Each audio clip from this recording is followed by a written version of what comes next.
Mucha gente se pregunta hoy por qué Dios no me habla directamente. Y yo creo que mientras algunos hacen esa pregunta, otros afirman que Dios sí lo hace. Y la pregunta es cuál es el veredicto de la palabra o en qué nosotros basamos una conclusión o la otra. Cuando personas se preguntan por qué Dios no me habla directamente, lo están haciendo en base a algo que han leído en la palabra, donde Dios de alguna forma le habló a profetas o quizá a algún otro de una manera directa, y están olvidando, por otro lado, que Dios venía revelando su voluntad, su plan de una manera progresiva, y que llegó un momento cuando Dios completó toda su revelación. Nosotros tenemos hoy una Biblia impresa que circula y se adquiere con mucha facilidad, algo que era imposible incluso aún durante el tiempo del Nuevo Testamento. Dios completó su revelación para nosotros los hombres y hoy en día Él nos sigue hablando por medio de esa palabra. Pero hay formas como Dios comunica su voluntad que no es directamente como lo recibieron quizá los apóstoles, los profetas o algún otro en un momento dado, pero Dios le ha dado a la iglesia maestros, le ha dado a la iglesia pastores para guiar el rebaño. Y si bien es cierto que ninguna de nuestras voces son infalibles, no es menos cierto que Dios usa la guianza de guías espirituales para las ovejas, para dirigirlas en una dirección o en otra. De esa misma forma, el Dios soberano, providencial, orquesta en su providencia circunstancias, cierra puertas, abre puertas, por medio de las cuales Él está tratando también de comunicarnos cuál es su voluntad. Pero aún regresando a la palabra de Dios, yo quisiera enfatizar que aún en los tiempos del Antiguo Testamento y en el tiempo del Nuevo Testamento, la norma era que Dios hablara por medio de un profeta en el Antiguo Testamento.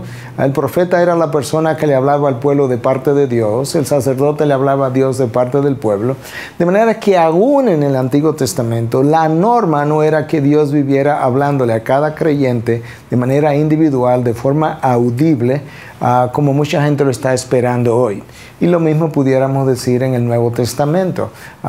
Los apóstoles estuvieron ahí para enseñar al pueblo, y luego otros pastores que comenzaron también, personas que comenzaron a creer y se constituyeron en pastores de la iglesia.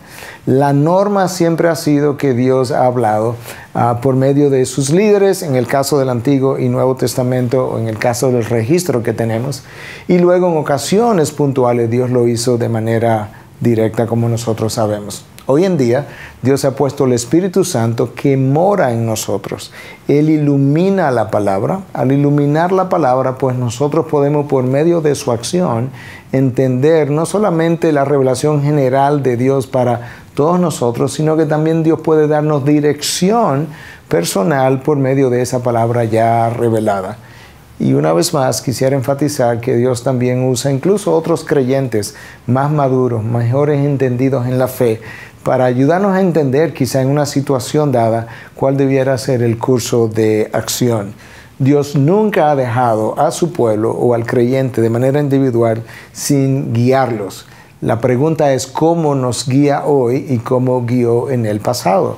Y hay muchas cosas en común de cómo lo hizo en el pasado y cómo lo hace hoy, pero hay algunas diferencias. Y la diferencia la establece el hecho de que los creyentes del pasado no tenían una revelación completa y nosotros sí la tenemos. Y algo más incluso, la manera como Dios dio el Espíritu Santo a su iglesia a partir de Pentecostés, aún ahí hay una diferencia en cómo el Espíritu Santo fue dado anterior a ese tiempo. Y ese Espíritu mora en nosotros y crea en nosotros el querer, el hacer, y crea en nosotros lo que otros han llamado ímpetus o señales internas, que no son infalibles porque nosotros podemos malinterpretar lo que el Espíritu de Dios quizá está tratando de comunicarnos, pero son impulsos, deseos que Dios crea en nosotros desde el interior para guiarnos en una dirección o para evitar que nosotros nos vayamos en una dirección contraria a su voluntad o que nos acarree consecuencias.